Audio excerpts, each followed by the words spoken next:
মিথিলা জানাতে আপনি লিখেছেন, আমার এলাকায় নির্বাচন চলছে, অনেকে অনেক নির্বাচনী প্রার্থী ভোট চাইতে আসে, তাদেরকে আমরা ভোট দেব না, তবুও তাদের অনিষ্ট থেকে বাঁচার জন্য মিথ্যা বলে ভোট দেব, এরূপ মিথ্যা বলা কি জায়েজ আছে? বোন মিথিলা, এই সমস্যাটি আমাদের অনেকেরই।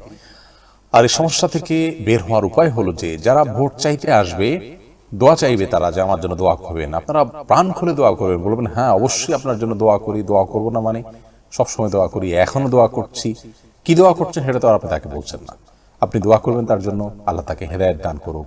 তিনি অসৎ মানুষ হলে, খারাপ মানুষ হলে আল্লাহ তাআলা তাকে ভালো মানুষ হওয়ার তৌফিক দান করুন, সেই দোয়া করবেন। আপনি তাকে দোয়া করছেন এটি জানাবেন, কিন্তু কি দোয়া করছেন সেটা আপনি বলছেন না। অতএব আপনি ইনশাআল্লাহ মিথ্যাবাদী হবেন না এর কারণে। আর ভোট দেব কিনা এটা জিজ্ঞেস করে, তাহলে সেটাও ঘুরিয়ে বলতে পারেন যে অবশ্যই ভোট দেব, বলেন কি ভোট দেব না মানে ভোট দেব হ্যাঁ, আর আপনার জন্য দোয়া করি, এরকম ঘুরিয়ে ফিরিয়ে বলবেন। হ্যাঁ, আপনাকেই ভোট দেবো এরকম কথা বলবেন না, যেহেতু আপনি তাকে আসলে ভোট দেবেন না।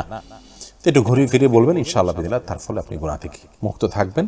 আর যদি এমন হয় যে আপনাকে সে বলতে বাধ্য করে, আর না বললে আপনার উপরে জুলুম নেমে আসবে, তাহলে আপনি মিথ্যা বলতে পারেন। কিন্তু এই সমস্ত ক্ষেত্রে তাওরিয়া বলা হয়, অর্থাৎ একটু ঘুরিয়ে বললেন, সেটি হলো অধিকতর উত্তম। ইব্রাহিম আলাইহিস সালামের জীবনে এরকম ঘটনা ঘটেছে যে এমন পরিস্থিতির মুখোমুখি হয়েছেন যে সত্য বললে সেখানে নির্যাতন নেমে আসবে, জীবন হুমকির মধ্যে পড়বে, নিজের ইজ্জত আব্রু নিয়ে টানাটানি হবে, পরিবারের ইজ্জত আব্রু নিয়ে টানাটানি হতে পারে।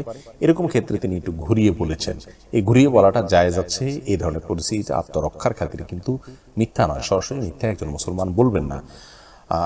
এই সমস্ত ক্ষেত্রেও যদি আপনি মিথ্যা না বলে সততার উপর টিকে থাকতে পারেন, সেটা অবশ্যই তাকওয়ার দাবি, কিন্তু সুযোগ আছে আপনার জন্য একটু ঘুরিয়ে বলার। মির্জা রহমান লিখেছেন, এক ব্যক্তি লাইফ সাপোর্টে আছেন, লাইফ সাপোর্ট খুলে ফেললেই তিনি মৃত্যুবরণ করবেন।